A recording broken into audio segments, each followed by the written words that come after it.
Today, we have a great photographer who is local. Pete Rosos is joining us. And to me, it's great to see this come together. And back early in the spring semester, around January and February, I met Pete as he was photographing on the streets of San Francisco, I think like on his lunch hour. And we had this great idea for him to teach a workshop on street photography. And he had a great plan for it, and we were so excited for it. And then the pandemic hit, and there was nothing to photograph on the streets, and there was no place to have this workshop or anything like that. And as the world changed and suddenly the city was wrapped up in activism, Pete's photographs really just seemed to, I saw them everywhere. I saw them on Facebook, and I saw them on Instagram, and I saw them at an online paper that he's working for.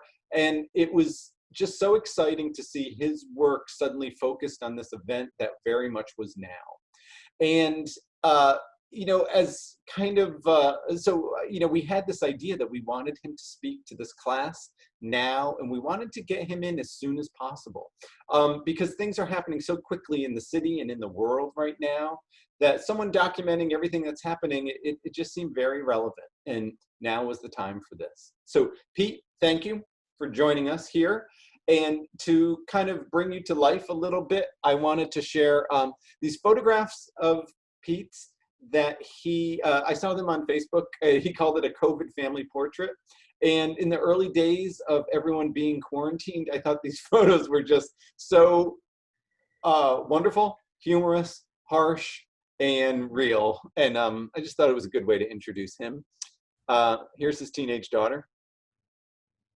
What's her name, Pete? Her name is Coco. Coco. She's officially reached the age of being an adult. She is now an 18-year-old. It's amazing to me. Oh, that is amazing when that happens. Congratulations on that. And then this is your son?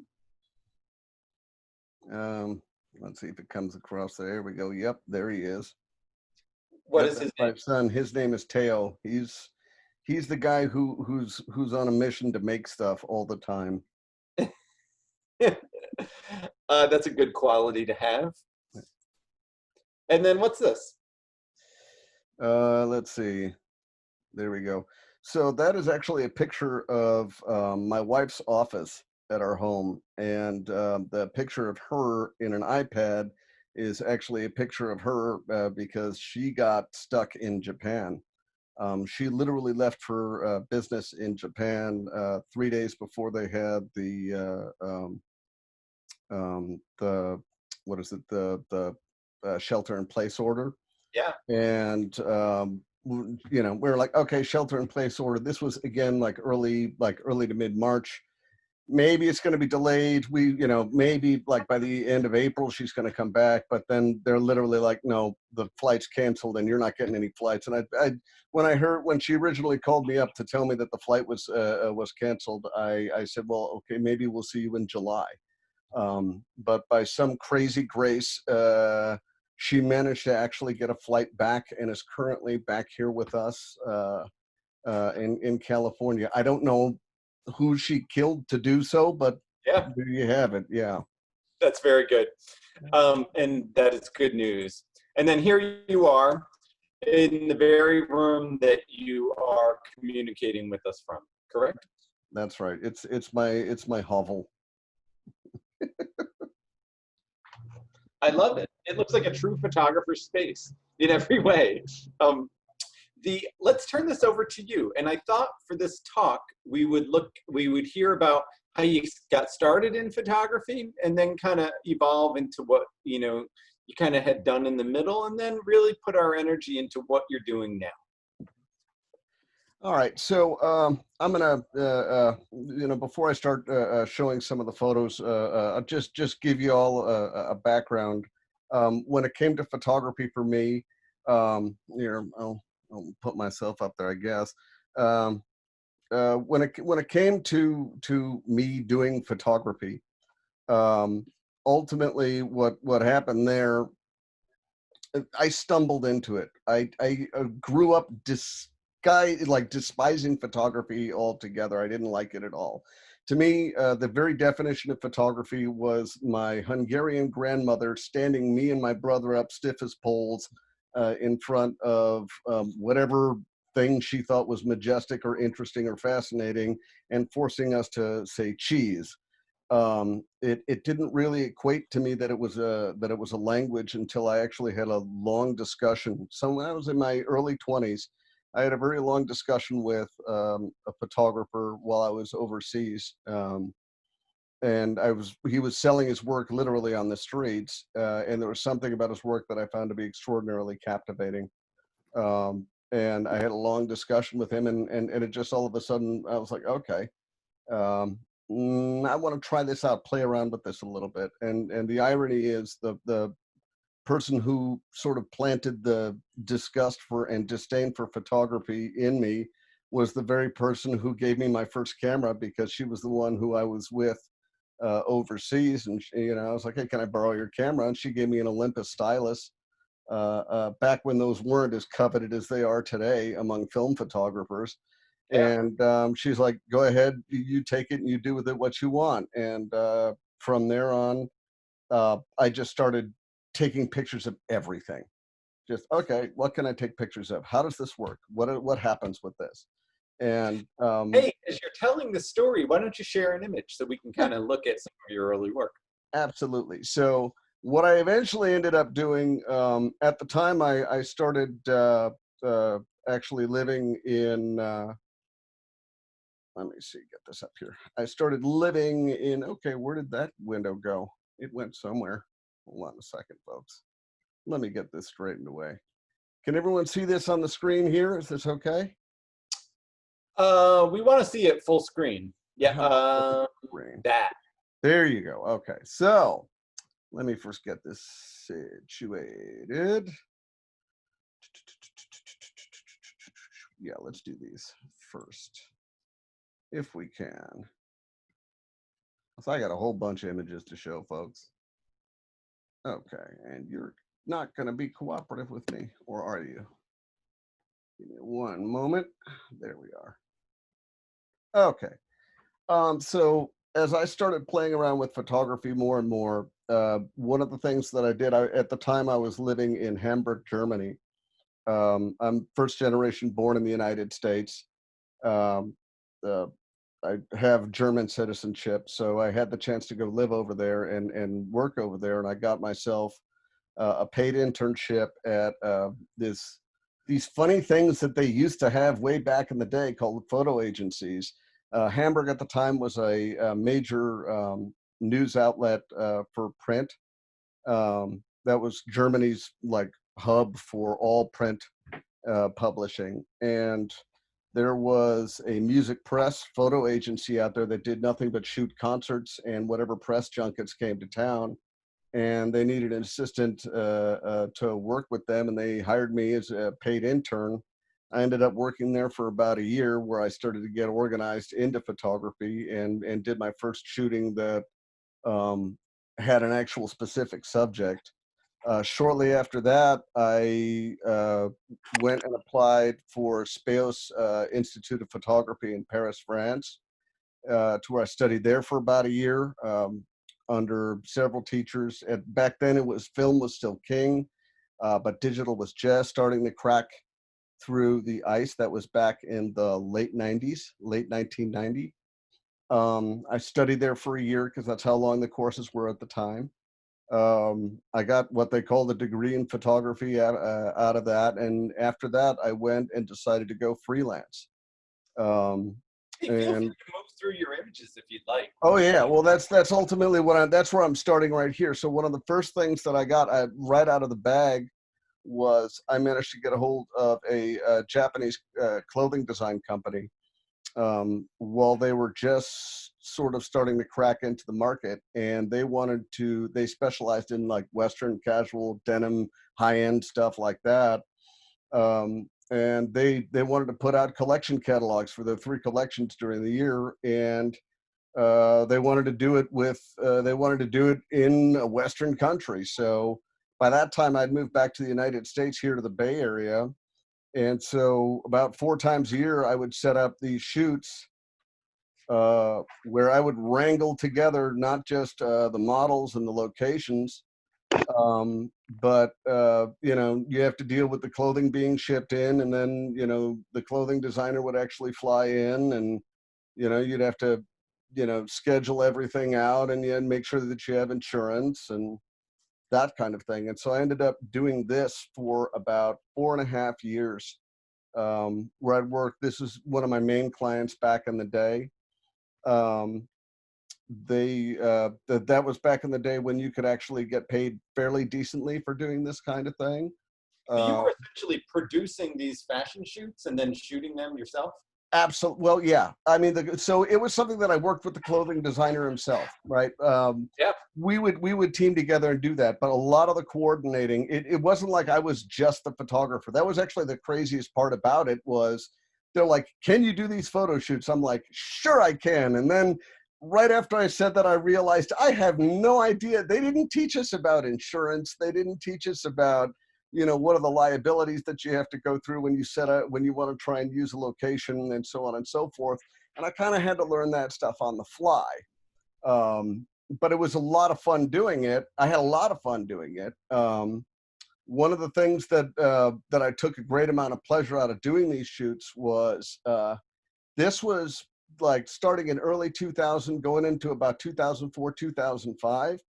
Digital photography had now started to crack into the market, and I thought to myself, well, okay, do I want to spend a lot of money on the new digital cameras and go that way, or should I, you know, what's still comparable? What can't digital yet beat? So I had a Pentax 6.7, and literally every single shoot that I shot for these guys was shot on medium format Wow. film photography. So like these Beautiful. images that you see here, this was actually shot with a Hasselblad. But most of the stuff was shot with a Pentax. This was all done with good old fashioned film. And I mean, talk about a hectic and crazy thing that was, where it was like, get up first thing in the morning, go down to the film lab, grab the film that you dropped off the night before, go out, do the shooting, do one morning, late morning shoot, take a break in the early afternoon, do an afternoon shoot, get the film back into the lab right before they closed, then take a look at the stuff that you picked up in the morning and edit through, and so on and so forth. You do that for several days. So I did that for a while. Nice stuff. You Beautiful. know, that's way back in the day. Then eventually what happened, I became a parent for the second time, and the schedule and the way how things worked out became kind of difficult. I ended up actually staying away from photography from about 2005 till roughly about 2008, 2009. Mhm. I decided I wanted to actually go and study law instead. But right about the time when I went to go apply for law school was right when everything crashed, and everyone and their mother was trying to apply to go back to school to get some type of degree to get a better job. And I was part of that 2/3 worth of applicants who got rejected. So in the meantime, I tried getting a job as a paralegal. The other side of it was I tried making money where I could. And so I started asking around at local places, anyone I could get my hands on, you know, are you interested in doing some photography? Would you like to have your photographer? Would you like to have anything shot? I'm glad to do it for you. We can work something out. So And what I just a found is like, question about this. Are you yeah, actually like knocking on doors of small businesses and asking them if you could, if they need any photography done? yes. And it's word of mouth, or, you know, if you see something that's interesting to you, you know, whether it's, for example, you meet somebody who does clothing design. For example, these images right here were done by a then local clothing designer who has now sort of slipped off into obscurity. But, you know, oh, okay, you have stuff that you're designing. Well, let's do a shoot. You know, if you want to do it, we can set that up. Wow. You know, or for example, the big thing that I started to look into is, right, okay, if it's a difficult time and people need assistance here and there, what's going on with the, things like, for example, local nonprofits, right? The images that I'm showing you from here, these are images that I did for a local nonprofit called Lifelong Medical. which is a nonprofit healthcare system that was set up by the Gray Panthers way back many decades ago. And you find out that, yeah, they like to do promotional stuff just as much as the private for-profit businesses do. And, you know, they were willing to pay for it as long as I was willing to give them something that was worthwhile. And you find out about these places and you're like, okay, hey, it never hurts to actually ask. And you'll hear a lot of no's before you hear yeses. So now this work here that you suddenly are showing seems like it has more of a connection to what you kind of are doing now, as opposed to this kind of fashion photography you were doing. What caused this shift? Oh man, what caused this shift? Ultimately necessity at first, in the sense of just, you know, I liked what I was doing before, but trying to be able to find folks who would be interested in hiring me. And I mean, because you know, that was back in the day where you still find it now, the whole thing of like, how about we just trade for it? I'll let you shoot, you can have something for your portfolio and so forth. And, you know, you can't eat on that, especially if you got 2 kids. Yeah. You know, you can't do that. So for me, I was kind of done with that. And I was looking for folks who were willing to pay. And so I started sniffing around in places where I wasn't sure they would be willing to pay, but I figured, hey, these folks need photography too. Let me knock on their door. Let me ask them and see if they're interested. And, you know, you find the ones that you can, and you build relationships that way. Right. So, for example, with Lifelong Medical, I went to go shoot this. This is one of the first series that I shot for them, right? And they ended up hiring me several more times after that because of the work that I produced for them, and the fact that they had stuff that they wanted to show their shareholders. So every year, a nonprofit's got to show the people who are loaning them the money what they've done with that money over the previous year. And one of the ways to do that is visually. So you go talk to the nonprofits, and yeah, they want your photography. They want to be made like they're doing what it is that they're doing. Right.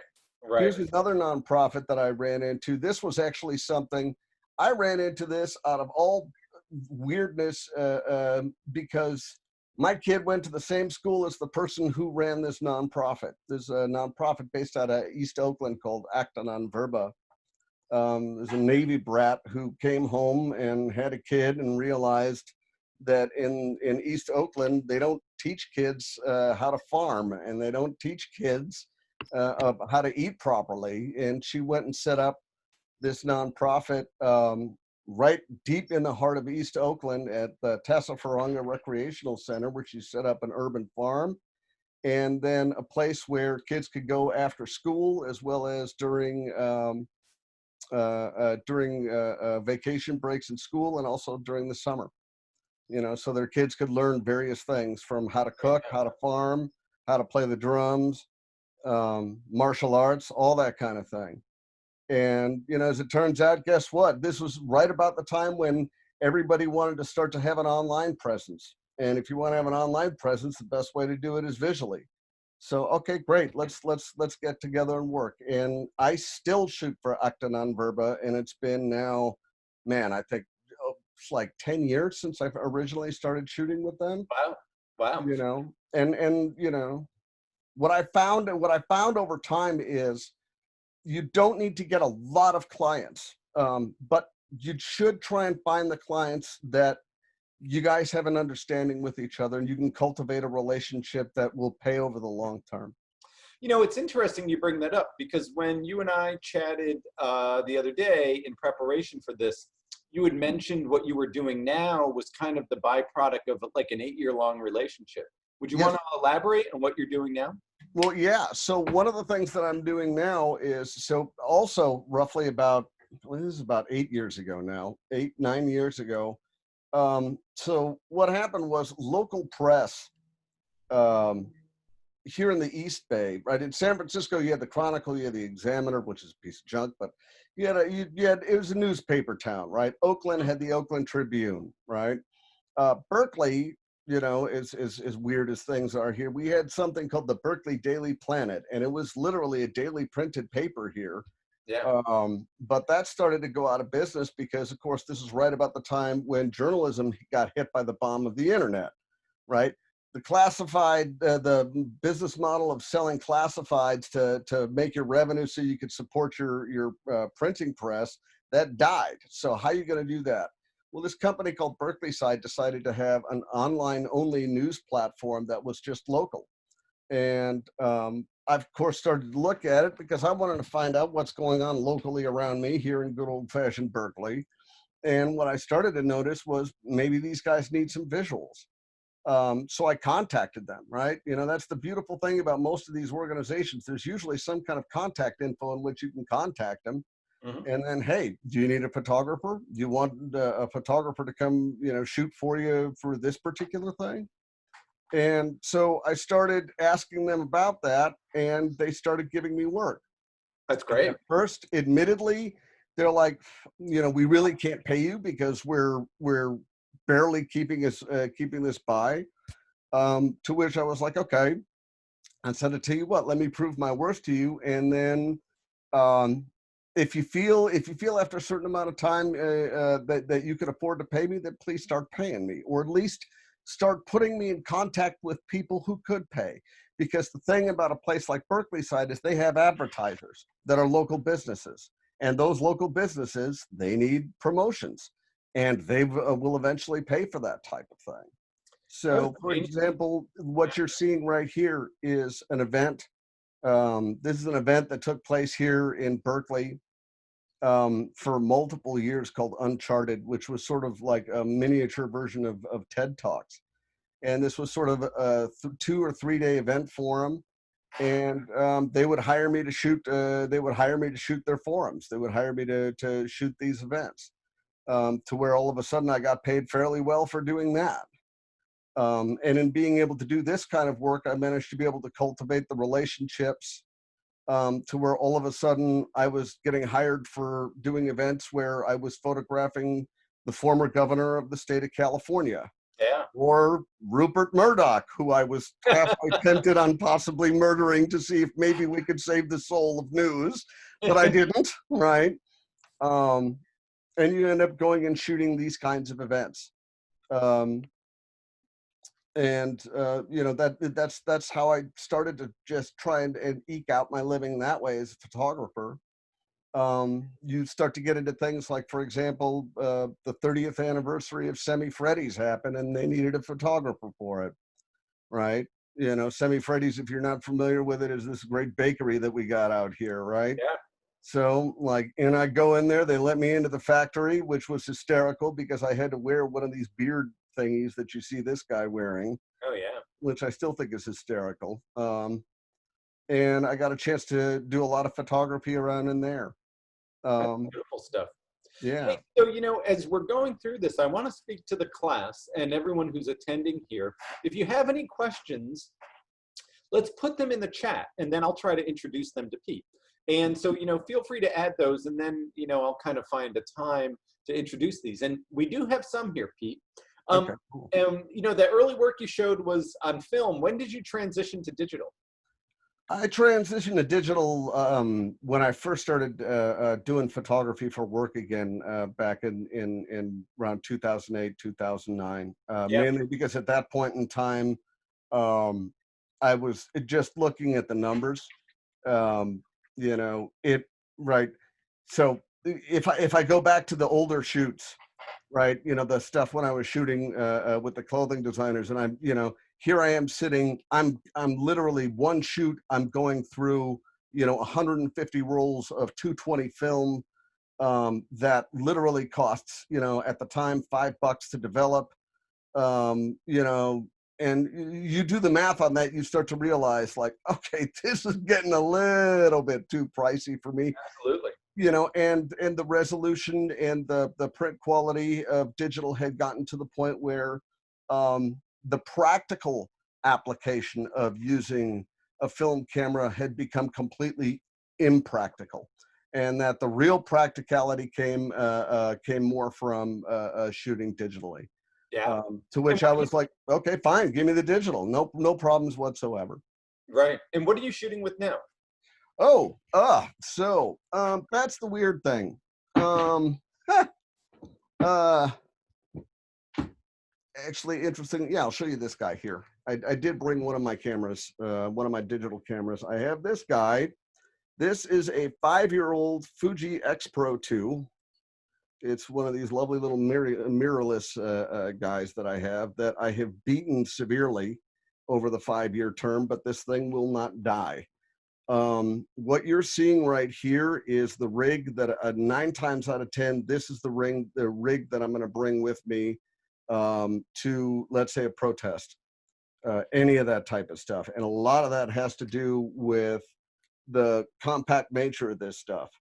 You know, this is real, you know, you just have one lens. There's a dedicated, what would be a 28mm lens, one lens, a little pop-up fill flash if you need the fill flash, and then that's it. And I found that, you know, that gives you where you're limited in terms of what you can do with, for example, focal length and so forth. You're a lot more free in terms of not having to think about what your settings are or how that stuff goes. So you get to know this really simple rig very, very well. And then all of a sudden you have a lot more time on your hands to concentrate on the subject matter of what you're shooting instead of, okay, let me zoom in, let me zoom out, and oh, let me switch lenses, and oh, look at this, I have this big backpack on my shoulder and so forth. No, you know, we'll put it to you this way. If you look at this picture that I'm sharing right now, when you've got this line of police officers coming at you in a huge mist of tear gas, the last thing you want is 15 or 20 pounds worth of camera equipment on your back. Yeah.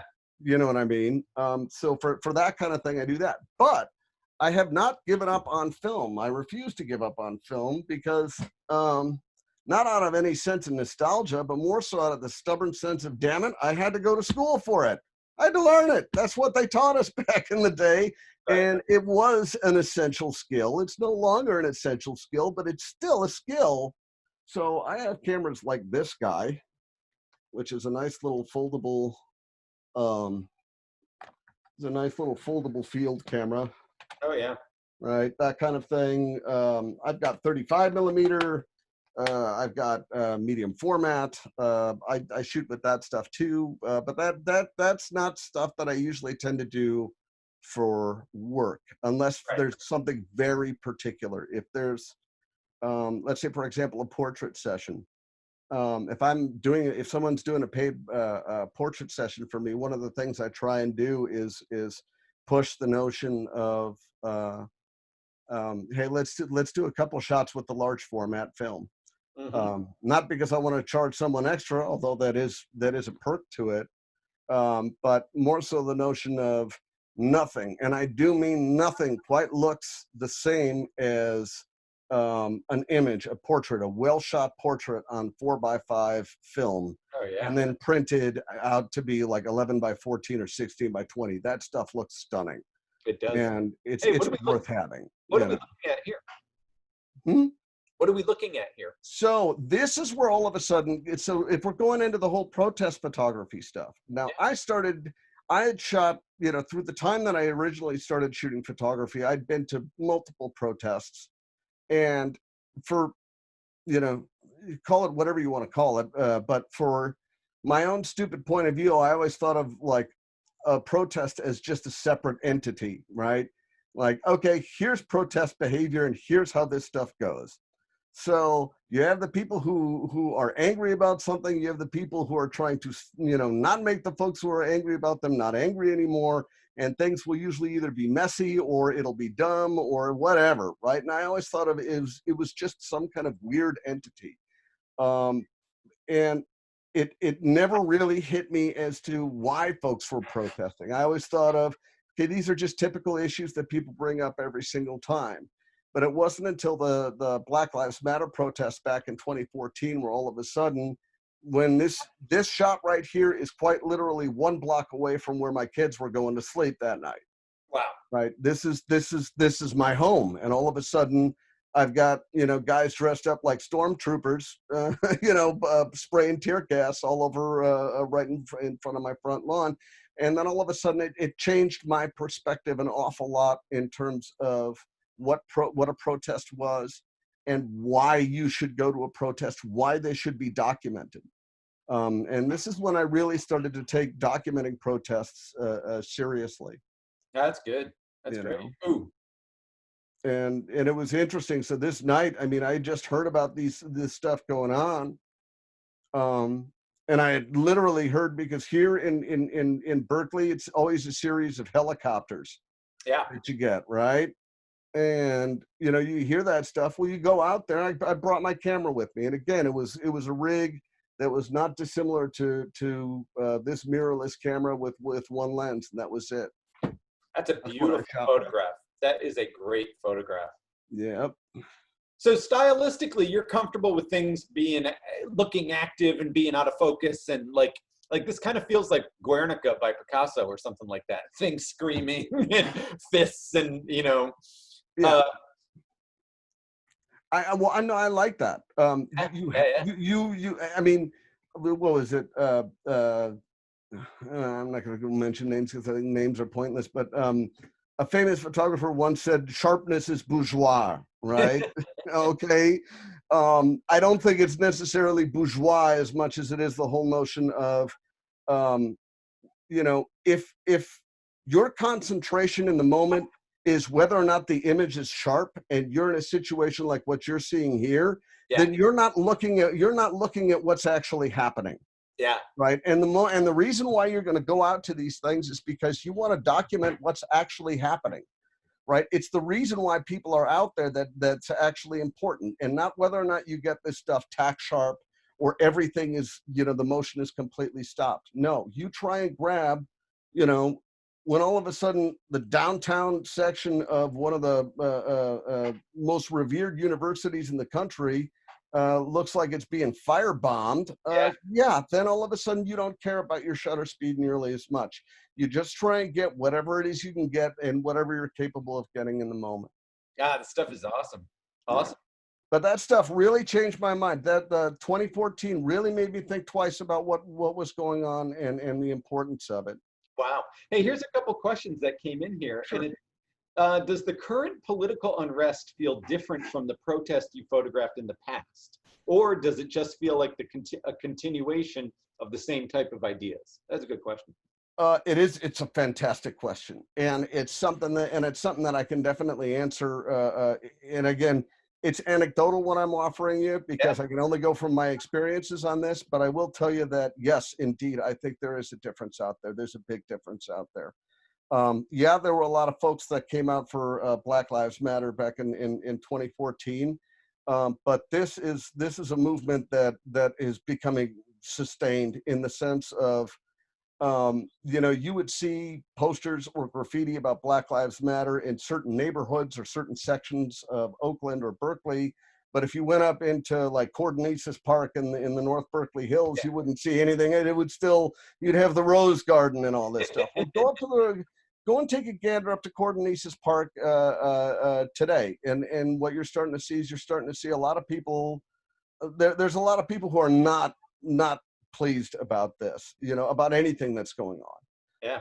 And I think that's what happens when you give people a lot of free time on their hands, and then to have them really look at what's happening in their society.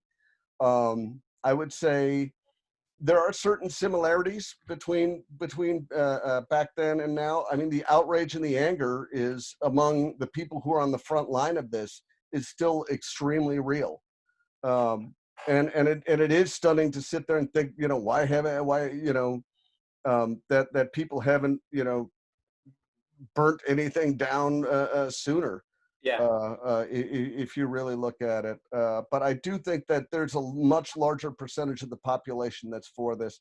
I remember back in 2014, a lot of people complaining about, why do they have to trash stuff? Why do they have to do this stuff? And, my God, think of this, that, and the other. Whereas now, it's more of like, okay, where can I grab some paint and a paintbrush so I can take the boarded up window over there and turn it into a mural.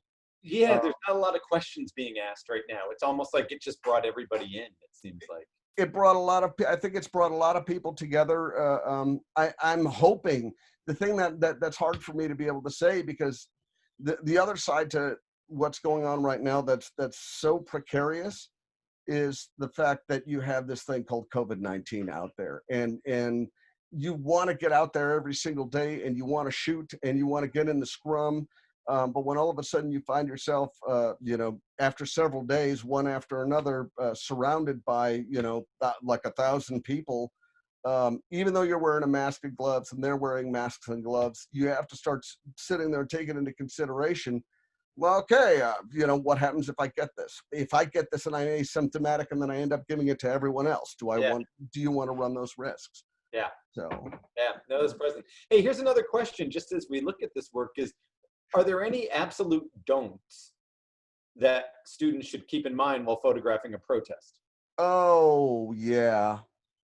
Like, don't expect everything to come out wonderful. Don't I will there's one real big one that I'll throw out there. Do not try to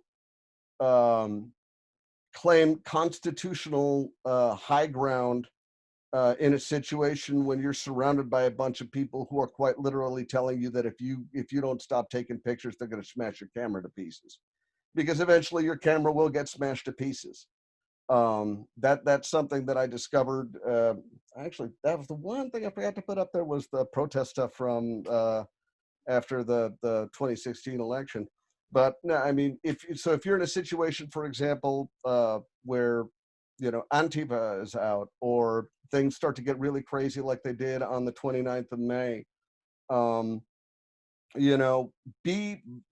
sit there and be like, freedom of the press, freedom of the press, freedom of the press. If someone tells you, hey, if you take that photograph, I'm going to smash your camera. That may seem like a cop out. Okay, like, oh my God, no, you're giving in to their demands. The way how I look at it, and the way how I've dealt with that type of thing is, in that particular moment, I'm going to think more practically than I am ideologically, and I'm going to say, okay, you know what, no problems, I won't shoot it, and then I'll wait, because it's just a matter of time before another moment is going to come up that I will get the chance to shoot. Yeah. Right. And it's a thing of trying to be able to weigh what are the practicalities in a given situation, right? Now, that doesn't mean that every single protest there's going to be someone out there who's going to, I'm going to smash your camera, but that does occasionally happen. Yeah. I would say, don't, certain things not to do. Don't represent yourself as a member of the press if you're not actually a member of the press. Really don't do that. If don't go out there with a fake press pass and say I'm shooting for the Chronicle and if the Chronicle hasn't actually hired you for an assignment, because that's disingenuous, and that gives folks who actually do get hired to go shoot these things a bad name, and it messes with our relationship big time. If you are going to go shoot stuff, don't just go for low-hanging fruit. And what do I mean by that? So we'll just take a look at this one image right here. It is extraordinarily easy to go to a protest and photograph people with signs. Okay, I can't tell you how many photographs I've seen of people who go to shoot stuff where it's, you see a lot of people with protest signs. Well, I mean, the signs are doing the job for you, right? And maybe you get something interesting, like somebody giving you the middle finger, like in this particular image. But it's not really telling you why they're there. I mean, maybe a little bit, but it's not giving you any sense of emotion. Why fuck the police? Who are these people? What's happening here?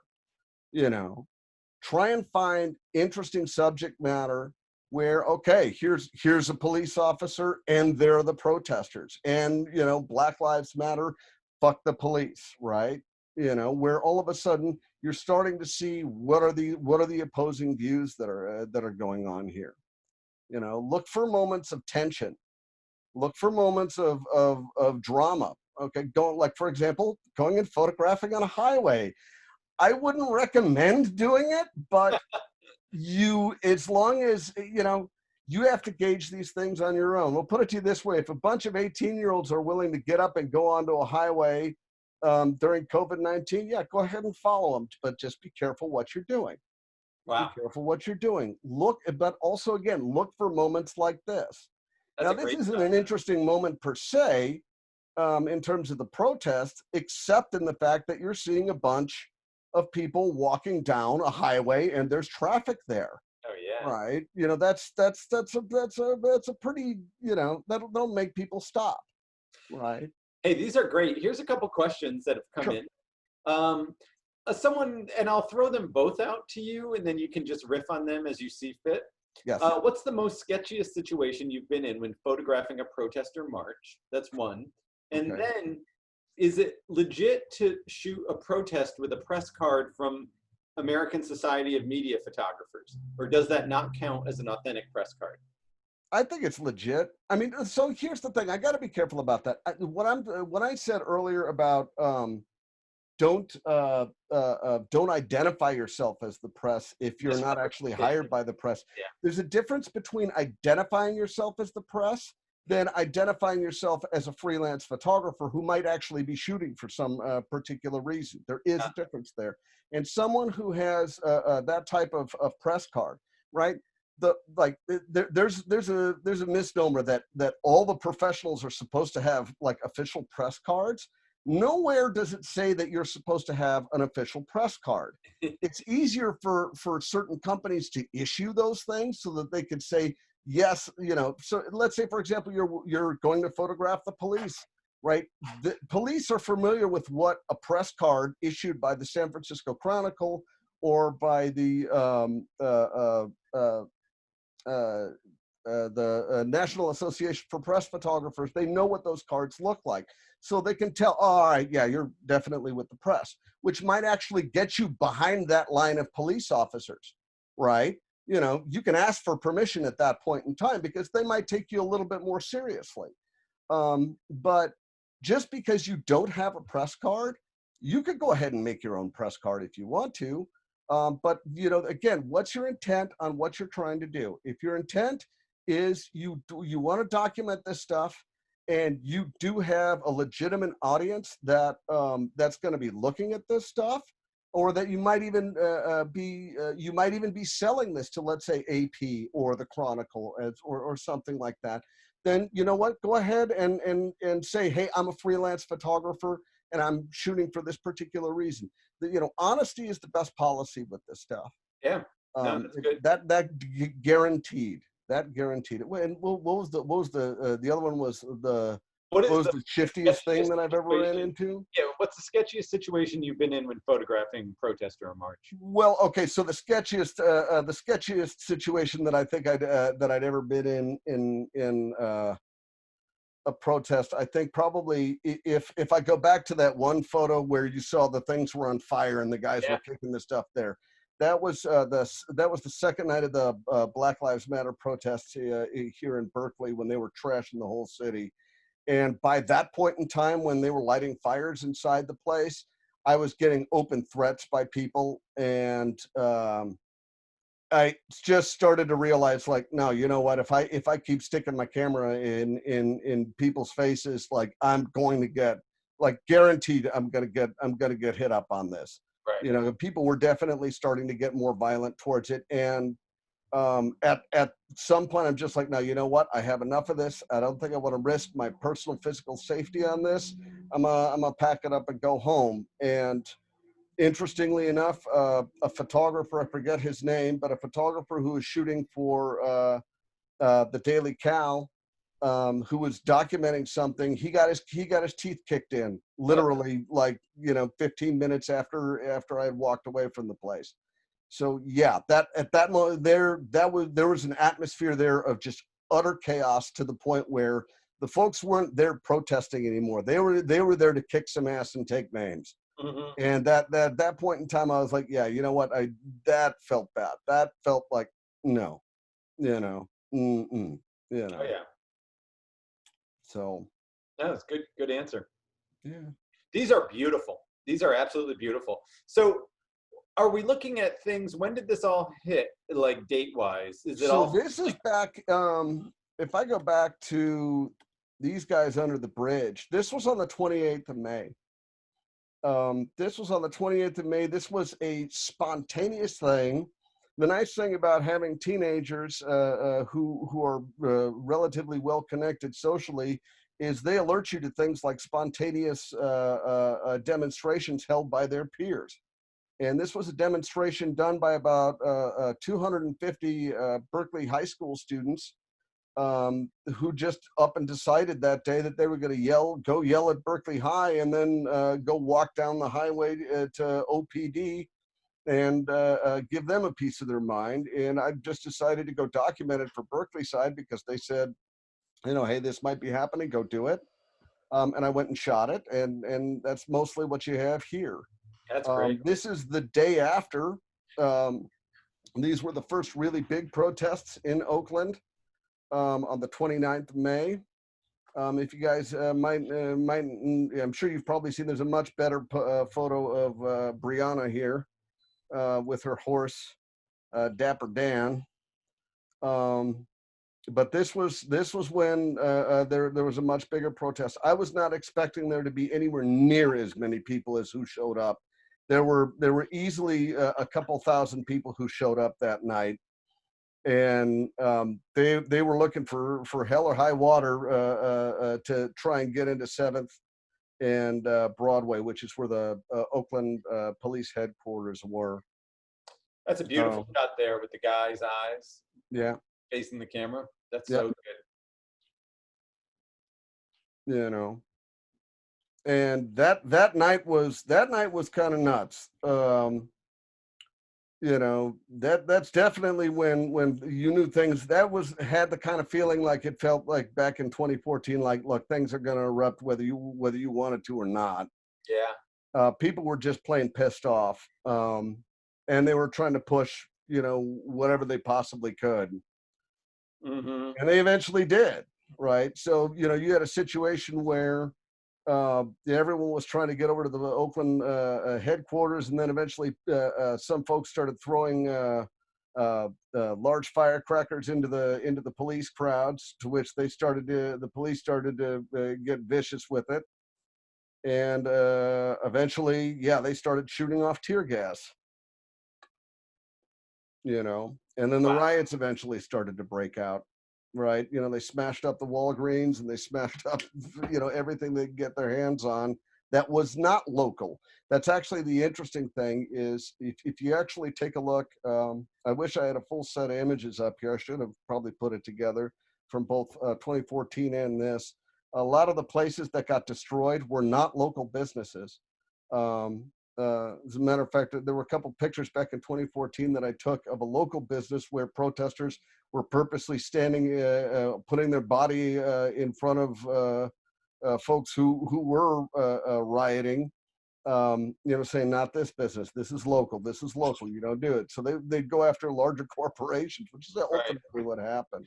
What are we looking at here? Well, go back to the, what are we looking at there? Like a tree that's on fire? So yeah, don't ask me why. I don't know who did it. It looked like the city had done it, but this is 13th Street, and what you're looking at here is 13th Street is a 4-lane one-way street. Okay, that literally is heading eastbound, and what you've got here is they barricaded all 3 of the lanes and basically set it up so only 1 lane of traffic could get through. And somebody had taken just a whole bunch of garbage, including I don't know where they found the dead tree from, but they found one, and they just set the thing ablaze in front of one of the barriers and right next to a shopping cart. And what you have right there in the background is all the traffic that's stuck there. You know, people trying to get out of there because this was right after things started to get kind of violent there. Wow, that is a beautiful photograph. Yeah, and for me, I wanted to take this picture not because of any sort of thing. Not that I think that you know this was pertinent to Black Lives Matter. I just thought that this was a pertinent visual state of how things are these days. Oh, metaphorical. You know what I mean? To me, this just makes all the sense in the world to me, this image. Yeah. You know, it's beautiful and terrible at the same time. Oh, absolutely. So do you photograph, like do you see in black and white or color? You know what I mean? Like, I'm a black and white guy by nature, just because that's how I started out with film. yeah. Way back when I borrowed that camera from my grandmother, that little Olympus, I had the chance to get myself a couple rolls of Kodak Gold or Ilford, and I went for the Ilford because I like my black and white. Yeah. That said, here I'm going to start showing you a couple of photos from some other protests here in Berkeley that were done in color. That's a beautiful shot. You know, this was actually a protest that was arranged for children to go up on the pedestrian overpass over I-80 by University Avenue in Berkeley. And they had a march as well. And I was asked by Berkeley side to go photograph these guys. Oh, that's great. Hey, here's a question that's a little more functional here. It Sure. says, do you generally handle the volume of work as a shoot and process on the same day type of situation? If you're shooting for an extended amount of time, do you generally organize the work? And then these are wonderful. But the so let's see, Rochelle, that was your question. Do you did I phrase that correctly, or do you want to clarify? I'm just curious, when you're shooting kind of for an extended period of time like this, I can only imagine the volume of just images that you must have. Do you kind of lock yourself down to a workflow of shooting, processing, kind of one day is one day? Because I can only imagine how much that must back up the volume if you don't address it right away. I'm just curious how you handle that. Well, okay, I'm gonna tell you right now. The most difficult thing you will ever learn how to do in photography, and as a matter of fact, I think it's something that you never really master. You're always going to struggle with it. Is how to edit images, and when I mean edit, I'm going to be very specific about that definition and say just choosing the images. When I say edit, I don't mean post-production, Photoshop, nothing like that. I mean literally just the act of choosing the images that are going to make up whatever set of the subject matter that you're shooting. So editing is one of the most difficult things you will ever do in your life, and you will never feel confident doing it. I still to this day don't feel very confident in my ability to edit things properly. You'll always be second guessing yourself with that because, again, we're egotistical creatures, right? We're always trying to figure out like, oh, how does this work? Is this the best thing? So you're literally, to me, to edit is to literally fight, get into a knockdown, drag out fist fight with your own ego. Yeah. Right. In terms of what you think is amazing versus what's actually important to the story that you're trying to tell. Right. The story should always be in number one. So getting back to that thing of the editing process, when it comes to this stuff, it through many years of slogging through this kind of stuff, I've developed a workflow that literally has me doing this stuff on the fly if need be. There are certain circumstances where my company will be asking me to send them images during the event, and I have to edit in the middle of the event. Right? You know, you edit the stuff, download it from your camera onto your phone, send that stuff off to them so they can tweet the stuff out, and then boom, they can get it out there, right? I actually hate that. I despise doing that. But the interesting thing about it is it sharpens your ability to try and look for what's important. Okay. But aside from those instances where I have to, edit on the fly like that, I usually try and get it done same day, absolutely. And I'm brutal about it. That is the one thing that I have become, is extraordinarily brutal in my editing process, where, so for example, if I just take this particular protest that took place in Oakland that I'm showing you the images from now, let's see, I had only one camera for that. I had one camera. I always carry a camera with me that's a backup, but I almost never use it. I have a smaller camera that usually same size that's some kind of backup in case the one something happens to the one. But I will usually shoot anywhere between 400 to 600 images on something like this. and I will go through and edit, and quite literally, so I edit in multiple stages. I'll do an initial edit, then I'll go back to a second edit, then I'll go back to a final edit, is usually the way how I tend to go about doing these things. And on the initial edit, that means the first pass through, I'm so brutal as to quite literally delete the images that I know I have not chosen. Like, I will delete them immediately. I will not give them a second thought, because you have to trust your eye. And the important thing you have to keep in mind whenever you're editing any of this stuff is not how awesome does this look, but what does this tell in the story? What's the story that's being told here, right? Is this getting across what it is that you experienced in the moment, right? And usually, if you keep the story in mind, the images that you want to edit will pop out to your eye a lot more. And the stuff that didn't quite make it it'll seem superfluous to your eye over a longer period of time of just doing this. But I'm not going to lie, it's a skill that takes years of practice and just doing over and over and over again. Don't be afraid to be brutal with your editing. You should be brutal with your editing.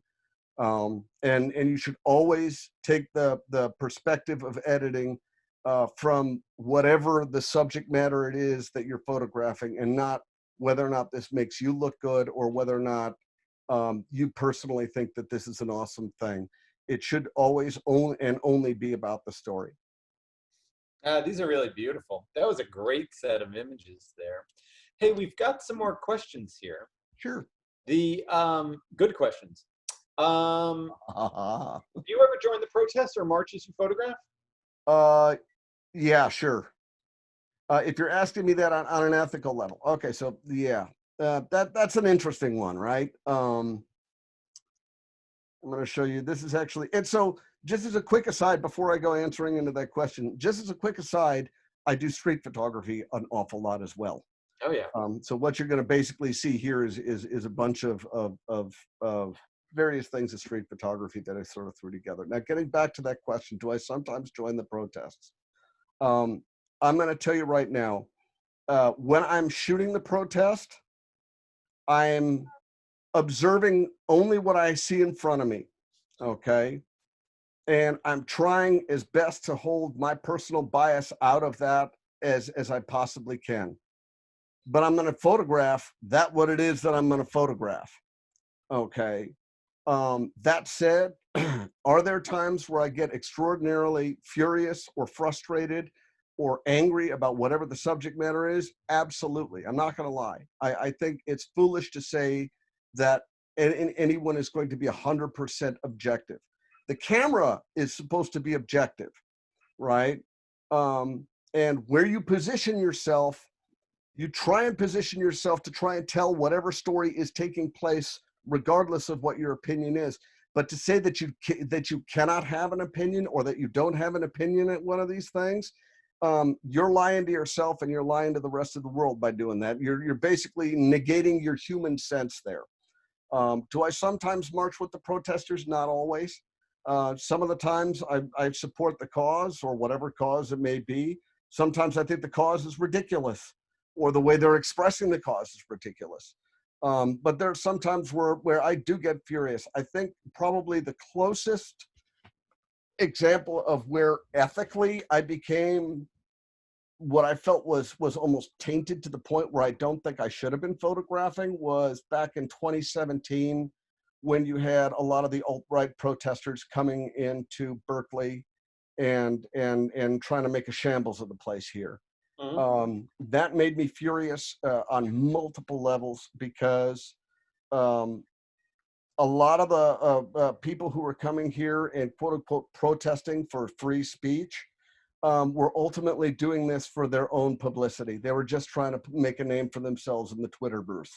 Mm-hmm. And after a certain amount of time of photographing them, you realize these are people that are being opportunistic in the most destructive sense you could possibly imagine. And it became actually sickening to have to photograph that. And I don't think I was the only person out there photographing that. who felt that way. And I could drop some names of some very famous local photojournalists who agreed with me on that, but I refuse to speak for them. You have to talk to them. Interesting. So here's a question. Have you ever witnessed any agent provocateurs or someone you perhaps thought was a cop disguised as a protester inciting violence? To confirm that 100%, no, I can't say that with 100% certitude, but I've seen behavior that to me looks awfully funny. If you want to see a great example of an agent provocateur that was actually caught in a photograph, this is going to sound a little twisted, but I wish I was the one who had this photograph. There's a local photojournalist out there. His name is Noah Berger. He shoots for the Chronicle and for the AP. And back in the 2014 Black Lives Matter protests, he became extraordinarily, I think it was his photo that became famous, when all of a sudden a bunch of protesters realized there was some guy there who didn't look so hot and who didn't look like he was 100%, and then they started to go after him. And lo and behold, it was an undercover OPD, and the guy whipped out his gun. He pulled out his firearm and held it out on the protesters, and there's Noah Berger right next to him, and Noah pulls up the camera, pops the flash, and boom, there you go. Oh, that's crazy. Photographic evidence of, yes, what might be considered an agent provocateur going in there. And who's this guy? What does he have? He's wearing a black bandana. He's got a black hat on. He's got denim on. He's got a black. So it's like, you can't tell me you're just an undercover cop. Come on. Why are you out here? Yeah.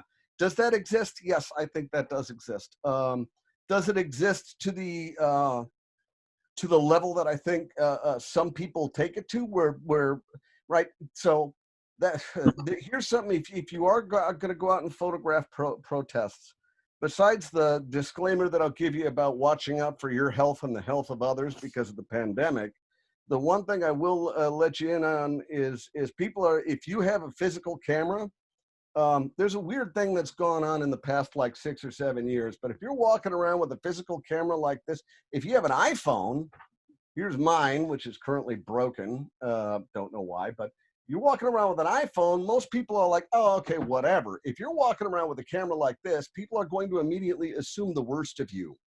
And oh, who are you with? What are you doing? Huh? What are you doing? What are you doing with that camera? Don't take my picture. Da-da-da. You need to ask first. Da-da-da-da.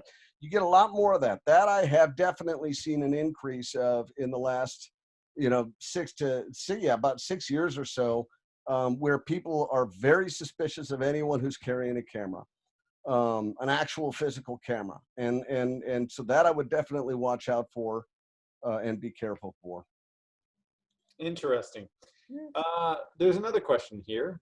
Sure. It is one of the students says, I recently photographed a Black Lives Matter protest and was asked to not share the images for protection of the participants. Have you ever found it important to shield the identities or identifying marks of protesters, or is the risk assumed for participants? Okay, so this goes deep. I mean, this is something that should be, this quite literally could take up several classrooms worth of time if you were studying photojournalism at the J School here at UC Berkeley. Right. Because there's that is a huge topic of discussion right now in the photography community, specifically among photojournalists, is what is ethical and what is not ethical in terms of what you can photograph and what you shouldn't. Yeah. I will say this. There are times where what you're paying attention to, you'll realize that maybe it's not exactly the best time to pick up the camera and push the button. There are also going to be times where no, you go ahead and photograph it. Now, let me put this in terms that are actually sentient, right? Things that make sense. So something that happened to me, this was back in 2017, February 2017, when Milo Yiannopoulos decided to come and give a speech here at UC Berkeley. Yep. And he was met with a crowd of Antifa people, the likes of which would scare the pardon my language, but scare the shit out of just about anybody. And they set the place ablaze, and it was crazy. It was an absolutely nuts night to photograph. Interestingly enough, that night when I went to go photograph that, I had absolutely no problems. Nobody threatened me with anything. I got a chance to photograph a bunch of stuff. I was doing that for work. But what really pissed me off beyond reason was about 3-4 weeks later, the Alameda County Sheriff's Department had posted on their Twitter account an extraordinarily cropped copy of one of my images that actually had the covered up faces of 2 people. And they were talking about the names of who they thought those 2 people were, saying, if anybody has seen these people, please let us know. That made me think very seriously about what I was shooting and why I was shooting it. Because at that point in time, yeah, will the police use that type of stuff? Well, I've seen it. It's happened to me.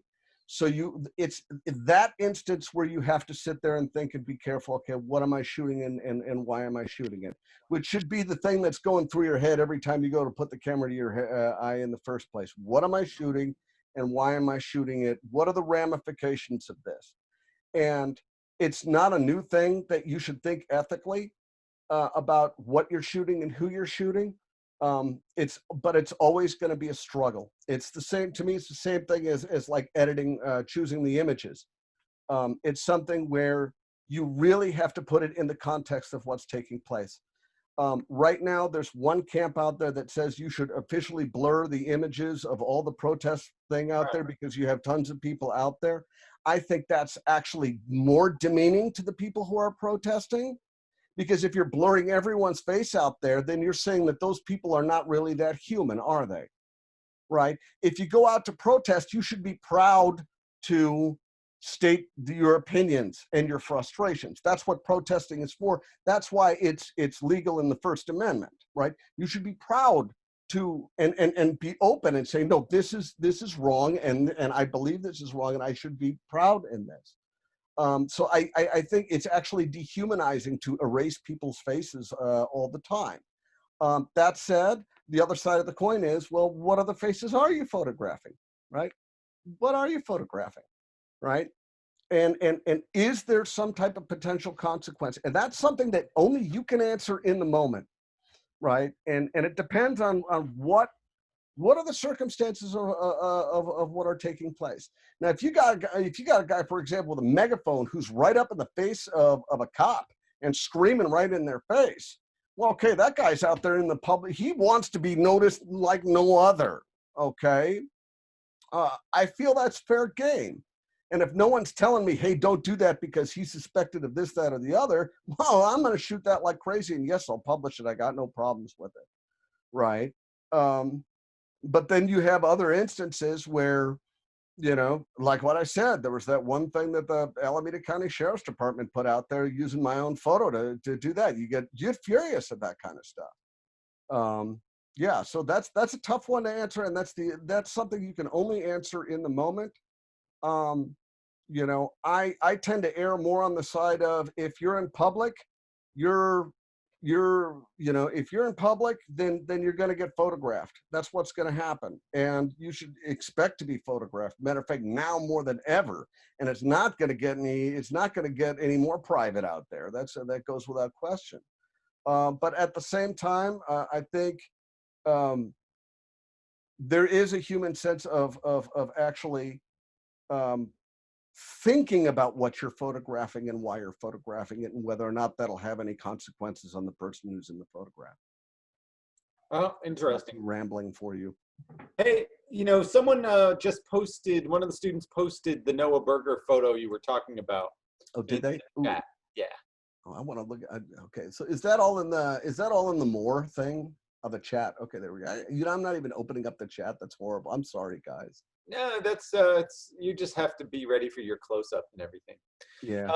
And then we have a message from Adrian Powell that PH 488 students, please return to your class at 4:55. And right now it's 4:52. And a big thank you, Pete. Adrian Powell. Absolutely. Thank you so much. Thank you. Yeah. I'm photographing a lot of protests too, and a lot of things you said, were, really good for me to hear. Thanks. Yeah, same as well. Like, I got a lot of tips down to stay safe out there. Yeah, no, it's and that's the thing is definitely stay safe out there, and it's a really difficult thing to play around with this. So right, I just saw the Noah Berger picture. I mean, look at that, dude. The guy's gun is pointed right at Noah. It's pointed right at Noah, and you're like, okay, do you have the gumption to do that? Well, that's something where you have to take on your own personal responsibility at that point. And that's something that is something I will definitely put out there for anyone, whether they're shooting street photography or whether they're shooting protest work. You have to take on a certain sense of responsibility. Noah felt that it was just fine with him to go ahead and pop that photo with the barrel pointed right at him, in the same way how Noah feels like it's perfectly fine to go up to the Paradise fires and photograph some of the most deadly, nasty fires you've ever seen in your life. And he's like, yeah, this is fine. And there's even, he has a picture of himself smoking a cigarette at the fire too. I'm like, dude, you're insane. But again, that depends. How much are you willing to take responsibility for your own physical self, and then for whatever it is that you're trying to do. As crazy as it was for him to take that picture, look at that picture. That photo tells you everything you want to know about what's happening in that moment, right? Yeah, that's an agent provocateur, and man, are they there? And right, that's how you get the image. So yeah, take a risk if you feel like you can get away with it, but then be prepared because you will pay the consequences. So if I go back to, that one particular photo, if I go back to that set of photos, where was it there? Where was it? Yeah, if I go to this photo, wait a minute, right here, right? Like, now this is all foggy and this is all crazy and this is all nasty, right? This photo. I got literally inside of this, like 3 more tear gas canisters got busted into the crowd. I got stuck right in the middle of it. And when I turned to go run the opposite direction of the cops, that just so happened to be the direction the wind was going in. So by the time I managed to get out of that cloud, I was not able to breathe. Like, no irony there whatsoever. I was not able to breathe, and I was choking, and I was it was excruciating. I've been hit with tear gas before, but I got a full dose of it hardcore that time. But as a result, I have a shot like this, As a result, I was able to get in close and get this kind of shot right here, which I think actually speaks an awful lot to what this whole thing is taking place for, right? Oh yeah, no, I love that shot. Would you say that you're like thinking of the Noah Berger shot and thinking of these ones that are very intense of yours? Would you say that you're really just working? It's an instinctual reaction as opposed to pondering whether the cop is going to shoot me or not. I mean, it's probably just like, I'm in the game. This is what I'm doing. I'm guessing. It is. Okay, so if I'm okay to talk about this for just a little bit, I'm going to give you my personal approach to this and the way how I tend to look at it. I don't want to conflate protest photography with street photography, or photojournalism with street photography, because I think that they are extraordinarily similar. But they're not quite the same. But one of the things they have in common with that, with that qualifier, one of the things that you find in common with those two types of photography is, for me at least, the thing that I see that's really in common is there is a certain rhythm and an improvisational aspect to what you're doing. Right? You have no idea. In this particular situation, I had no idea that this cop was going to hold his hand up and point his finger out like that. You got no idea when this is going to happen. So you have to kind of find a rhythm with the events that are taking place in front of you. You have to find yourself a rhythm, and you got to get synced into that rhythm in order to be able to improvise the shot, as it were. And I know that doesn't really make that much sense. But if there's anyone out there who's ever tried to play a musical instrument and then tried to improvise in some kind of solo, they'll get an idea for what that means. So for me, it's a thing of just literally improvise. Like, okay, what am I looking at? Where's the rhythm? What is the rhythm of this thing? Right. That is the one thing that I did hold over. That yes, indeed, protests are kind of like a beast. Right, they are their own separate entity, and there is a particular heartbeat to how that entity functions, right? And you have to find what that pulse is of that particular entity, and then try and go with it. Go wherever that pulse is, and go ahead and get in there. And you're not, yeah, it's part of you. Of course, there's a part of you that's going to think about your physical safety, but you know, if you're really focusing on what is taking place in front of you and trying to capture that moment and the mood of what's going on in front of you, you're going to be focusing on the rhythm of things. That's the only way I can describe that. But it's similar. Street photography is the same thing. You know, anybody can do street photography, anybody can do protest photography, anybody can do photojournalism, but it doesn't mean they can do it well. And in order to be able to do it well, you have to learn how to, you know, you have to learn how to figure out the rhythm of storytelling visually. That's it. That's a good answer. That's a good answer. Hey, I want to talk to my class here. Now, I know you all had great questions for Pete. And so rather than, like, now it's a smaller group, let's have you can speak up and we can kind of create a dialogue here. You don't have to put them in the chat. And so why don't we start with these questions here? I won't call on you. I'll let you volunteer. I'll tell you what, I'm gonna stop sharing the screen unless you guys really, because there's not much else I have to show. So I'll just put this stuff up here. That's great. You can actually see faces. Yeah, and you can see the class here. Juan, I'm sure you've got some great questions because I've read them already. Okay, let me see what it got. Yeah, so I was going through your website, and you have a really diverse portfolio, and so I was just kind of curious your thought process and psychology behind coming up with your concepts. Oh, well, okay. You got a lot of stories there. Yeah. So how do we explain this one? And without sounding without sounding totally pretentious. It's art school. You can sound pretentious. It's art school. I guess I can sound pretentious, and then that's sort of like that's the authority I get to call for myself, right? Yeah. Nobody's judging. Okay.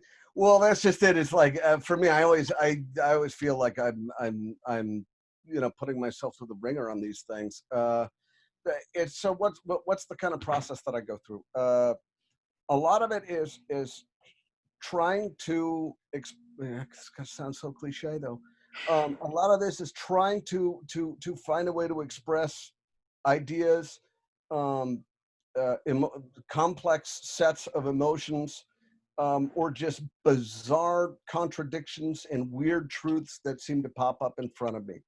That I cannot verbalize, right? I think we all go through this thing where we're trying to express ourselves as clearly as possible to people, but we've also run into that gigantic brick wall that says that, you know, people only understand things skin deep, right? And Yeah. so you're trying to find different ways to be able to get these things across in a more effective manner so that people can understand it. And you know, sometimes you get these ideas, sometimes you get these feelings, and you can't even explain why the hell you're shooting it, right? And I can't tell you why you know, there's a bunch of stuff on the website. I can't tell you why I came up with some of those ideas. Like, for example, Timothy showed the COVID-19 thing. It came as just sort of an idea and a whim, and the backstory behind it is something I can explain more after the fact than I could when I went to actually go shoot it, right? But I think it would to sort of bring it down and summarize, it's just an extreme longing and an extreme urge to try and express something that I just can't seem to find the words to be able to express otherwise. Right. If that makes it, and then try, okay, well then how can I do it? Well, let me try doing it this way. Okay, let's see, right?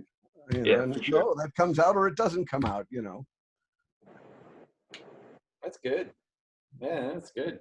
I mean, a lot of your projects are very personal though, you know, and then you're kind of handwriting and introducing them with your own handwriting, and it feels like you're not making them for anybody except you. Really. Like, Well, okay, it's so yeah. I guess that's my ego coming through. Yeah, sure, we can say that totally, because that's what we are. We are very egotistical creatures. But then the other side of the coin is, um, you're gonna, if you're trying to express something, it usually is something personal, right? You know, if you're trying to express something deep that you can't come up with words, it usually is a very personal thing, right? So yeah, you're gonna, in that case, I guess I'm gonna photograph what I know and what I see around me. And I think that's where you got to start with your base, and you know, just go from there. Hopefully let the visual language speak for whatever it is that seems to be catching your eye. I support that, absolutely. And then there's that idea that the more personal the work is, the less anyone can copy it, really, because no one can tell that story except you, you know. Well, okay, so that's another thing is, if you will notice, a lot of the stuff that I like to photograph, I really didn't quite come to this realization until about maybe like 4 or 5 years ago, but I have a weird relationship with people. I'm sort of an introvert, but at the same time, I think that the most fascinating subject matter to photograph are people. Okay, without question, because you know you never know what you're going to get, and you're always going to get something that's definitely unique. Okay, and you're always going to get something that is without question unique. And it's not something that can be reconstructed very easily if you're going to photograph people in those particular still moments that might have them speak to whatever subject you're trying to address. Yeah, that makes sense. Fiona, did you have a question?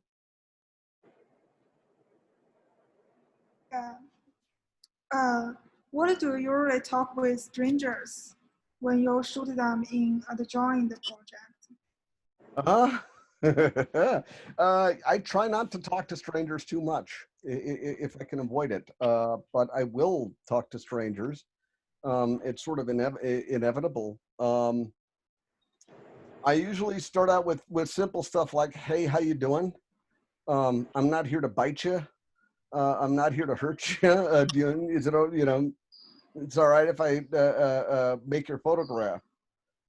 If someone does address me, there's a lot of times where I'll be photographing people, they won't even notice I'm photographing them. But if it's something where I actually definitely, you know, if it's a portrait session, right? It depends on the scenario. If it's a portrait session, yeah, then you should be talking to your subject and making them feel comfortable. And you try and, you know, just schmooze with them, socialize with them, talk to them about basic, simple stuff. Get them to talk about themselves is actually a wonderful thing that you can do. If you want to deal with anybody in any circumstance, whether it's you're on the street and you just photograph someone, they notice that you just photographed them and they're upset with you, or whether it's somebody you're in a portrait session with in the studio, get them to talk about themselves, right? If you can. Try and shift the conversation to get them to talk about themselves, because people, as you can tell by me flapping my gums at 1,000 miles an hour here, people love to talk about themselves if you give them the opportunity. So go ahead and get out there and try and find some way to, if you're going to, you know, if someone does come up to you and talk to you, you know, introduce yourself, tell them what you're doing, and then, you know, get them to start talking about themselves. Ask them questions about hey, who are you and how are you doing today? And what are you doing? What are you up to? And why are you so angry? And, oh, you know, that kind of thing. Get them to start talking to you. That's great advice. Yeah. No, everybody's an expert on one thing, which is like them themselves. Yes. Kawal, let's hear from you. Yes. You I had did many have a good question. questions. I was You waiting can for my ask. turn. Yep. So my question to you is that as a photographer, Yeah. what do you enjoy? What kind of projects do you enjoy more working on? Like the one of your projects was what love has to do versus a protest. So which one do you enjoy doing more? I'll enjoy doing projects like that anything more than I will over a protest. Mainly because to me, protests are things that need to be documented. Mm-hmm. But something like what love's got to do with it, that didn't need to get documented. But there's a sense that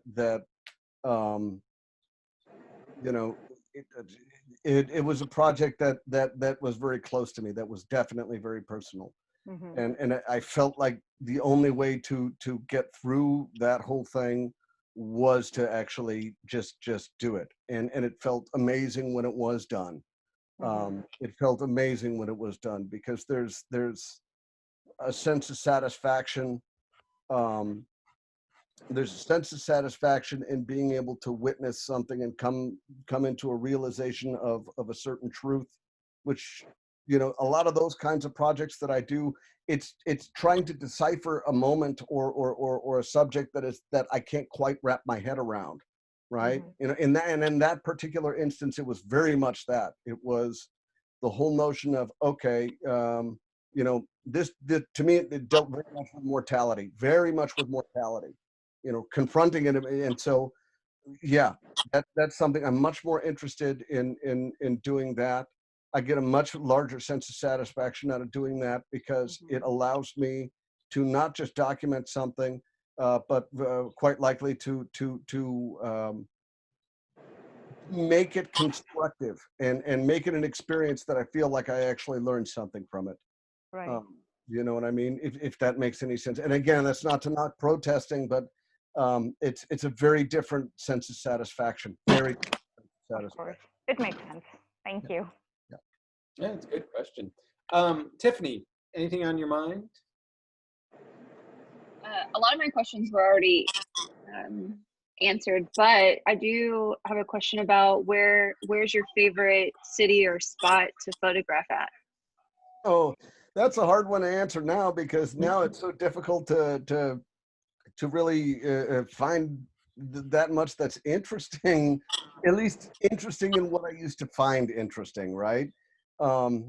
It leads to what I've sort of come into as a conundrum.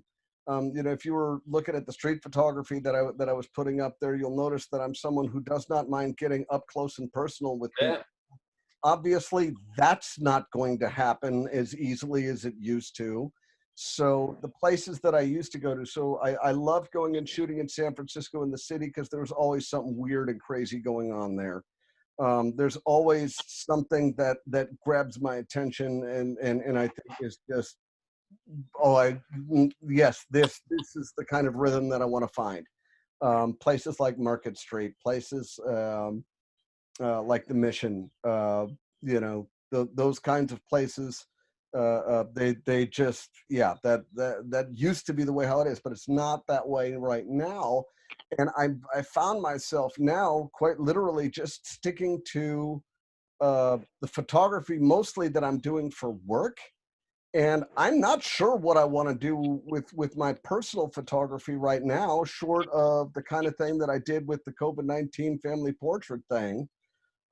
Because it's sort of like I kind of have to hit the reset button creatively because, you know, the kind of places that I like to go to and the kind of subject matter that I like to photograph has now become almost deadly to do so.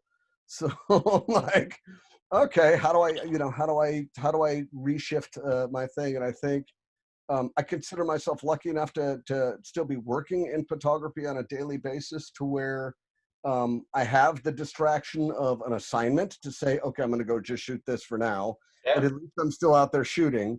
But if you were to just say, okay, I'm giving you a year to just shoot whatever you wanted to right now, I think I would probably take at least about a month and a half to really have to sit down and figure out, okay, how do I approach the new world that we're living in now? Because it's weird out there. Not going to deny it. I don't know. That's a very honest answer. I mean, it does. You do hear that from a lot of artists who are just like, I don't know what to make of this time. It's all the time I have, and it's all the freedom I could need with no one annoying me, and I don't know what to do. Because it is like society's changed, you know, at least temporarily. Yeah, I don't know. You know, I'm wondering, are there is there anyone whose work you've always been inspired by, you know, or you're currently inspired by? Okay, lots of people. Lots and lots and lots of people. God, if I got to go down a list, that's almost, you're almost asking me that question, who's your favorite band? Or like, who's your favorite guitarist? Like who's the best guitarist out there? Depends on what you're asking. Here's what I will say. Going back to the whole, you brought up earlier the whole notion of a lot of my stuff being local. I think there is an element where if you want to talk about favorite photographers, I am going to go local right now because there's a lot of amazing photographers here in the Bay Area that are locally based and have been here for a while, if not their whole life. I'm going to throw out, I'm going to throw those guys out here. I'm going to show it to you on my cup. The San Francisco City Photography Club. The folks who are in that are unbelievable. You got talent in there that's just stunning. Folks like Troy Holden, Ben Molina, Dave Root. You know, these are local street photographers that are absolutely killing it. Their work is unbelievable. They managed to get subjects that you know. I will put it to you this way. I have to get down on my knees and bow to a lot of the guys in that group because of the stuff that they do. Oh, that's great. You know, that's for things like street photography. If we're talking things like photojournalism, Noah Berger lives here. Amy Osborne, who was the first ever female photojournalist to finally get their photo on the cover of the Chronicle Annual that comes out. She's an amazing photographer. In terms of photojournalism, Scott Strizante, who is a prize-winning photographer who shoots for the Chronicle on a regular basis. He's got a couple books out. Yes. His book here. That book is amazing. This is a book that he did for all you folks out there who like to shoot with iPhones.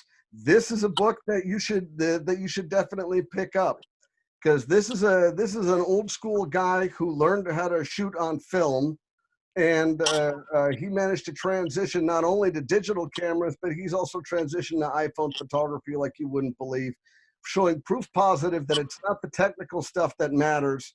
It's how you use the tools. It's how you use the tools and what you choose to use them on. He has another book. That was the book that the story he did for, I think it was the Chicago Tribune, that he got his Pulitzer Prize for. And the name of the book is escaping me. I have it inside. It's killing me. If you can get your hands on his other book, that's a fascinating story because it is, if you want long-term documentary work, he did a story on a family that had a farm in just in the southwestern suburbs of Chicago. This farm had been for multiple generations in the family, and eventually that family decided to sell their farm, and they sold their farm to real estate developers who turned it into basically suburban land or suburban, pop-up housing, right? Cookie cutter housing. And he spent multiple years not just photographing the farm and the last year of the farm's existence and what happened to that family, but he then went and photographed the family that moved into one of the houses that was on the farm afterwards. And he does a wonderful contrast between the lifestyle of the people who used to live there versus the lifestyle of the people who live there now. Amazing work. So he's another one I would put out there. And there we're talking like photojournalism stuff. So yeah, Noah Berger, Scott Strazzante, Amy Osborne's another one I'm going to throw out there. Who else am I missing? If you want to get into more esoteric things or experimental things, there's a lovely little group over here in the East Bay called the East Bay Photography Collective that's run by a guy named Vince Donovan. And Vince Donovan, they actually have workshops. They do a lot of alt process stuff. They do a lot of film photography. They do a lot of odd film photography, things like 8x10 pinhole cameras, like developing your film in beer, doing tintype workshops. There's one guy here, his name is Eric Massey, who's amazing, by the way. He makes his own lenses out of discarded lenses, cheap lenses, used lenses that were, he found this website that literally sells just cheap optical elements that were rescued from like medical offices. And he's been just like buying these like for like, $1.50, he'll buy like 4 or 5 elements, they'll send it to him. And then using a dollar bill, he'll actually fashion a functional lens that you can put onto like a medium or a large format camera, and then he'll go out and he'll document stuff. The thing he did most recently that was interesting, he did that a little over a year ago, where when they had the immigration crisis that was taking place at the border, he actually got sponsored by Adobe to ride his bicycle from the Bay Area all the way down to the Arizona border. And he carried a 4x5 film camera with him and documented the whole thing with a lens that he made and this weird 4x5 camera rig while he bicycled all the way down to the border there. That's crazy. And Adobe made a short film of his documenting his travails trying to get down to Arizona by bicycle. His name is Eric Massey. M-A-T-H-Y. Eric, E-R-I-C.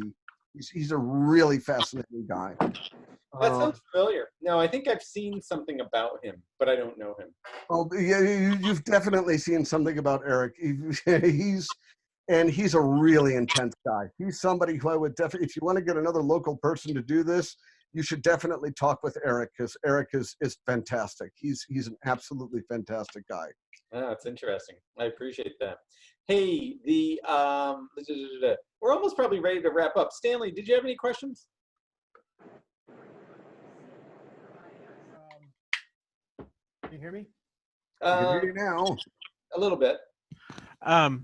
So you answered 2 of my questions. The other one was, I don't know, I'm not quite sure whether you answered it. It was about how many, when you go to actual protest or march, how many of your images what is like the percentage of throwaway and keep? Oh, that was a good question. I can tell you maybe about if 1% of that stuff is kept, that's a lot. The way how I look at it is, and this actually goes for anything that I photograph, and whether it's something that I spend a bunch of time preparing to stage and so forth, or whether it's something that's spontaneous, like what happens at a protest. I would say I often make the analogy with hitting in baseball. Right. So, every batter, every, baseball player goes out there, they have a batting average, right? You take a look at that number, they're batting 314 this week, or, they're batting 256, right? Well, that 256 is actually just a percentage of every time that ball gets thrown at them, how many times they successfully hit the ball, right? So that 256 is actually like 26% of the time that person is actually hitting the ball, right? If you're really lucky, you'll have a week where you're batting 500, You know, like, okay, and that old cliche term of, you know, the guy's batting 1,000. Well, nobody bats 1,000. So the analogy I make is when you're going out to shoot is there's going to be, you know, and I think with photography, it's definitely less than that, at least in my opinion. Like if 10 to 20% of your stuff is actually is something that you want to keep, by all means, you know, then you're doing, in my opinion, you're doing wonderful at that point. You are doing wonderful at that point. Don't ever expect to always make like amazing images every time you push that button. I once had the pleasure of meeting a man by the name of Kent Corberstein, who was the then photo editor of National Geographic magazine. And he had basically said something to me. He was like, you'd be amazed at how many Magnum photographers, people who are hired, they are members of Magnum, how many times, because they got to send you all this film with all this stuff, and you're the editor, you're the photo editor, you're the one who gets to decide what goes into National Geographic or not. He's like, I can't tell you how many photographers send me just truckloads of crap. Like most of the stuff that they send me is absolute crap. And keep in mind, this is back in the film days when, yeah, you weren't sending them your best shots, you were sending them whole rolls. So they saw all your misfires, all of them. And you know, there's a weird thing that happens when you start to take photography seriously. Your ego gets in the way of the honesty that you should be projecting that will eventually make you good. And you don't want people to see your mistakes. No, admit that you're wrong. Admit that you're faulty. Admit that not all of your images are awesome. As a matter of fact, admit that most of your images suck, because it's the truth, and it will be the truth. Because in order to get those little nuggets of gold, you have to suck a lot, right? The human condition, we are programmed for failure. That's what we are very, very, very good at, right? Okay, because that's why we look at people who are successful. That's why we think of them as so amazing, is because, oh my God, they're not screwing up all the time. They're awesome, right? So if you accept the fact that your photography, when you go out to shoot anything, there will be a large percentage of that will not be usable whatsoever. If you're okay with that, if you're not okay with that, become okay with that, right? Definitely become okay with that, and realize, because you not being okay with that and saying, no, the more stuff, and I should always be getting, better and better and better and better stuff. You will get better once you understand that the focus should be the subject and not about whether or not you have a certain percentage of good stuff in any given shoot. It's whether or not you're telling the story.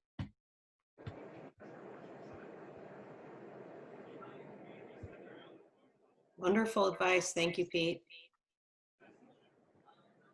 Yvonne, did you have a question?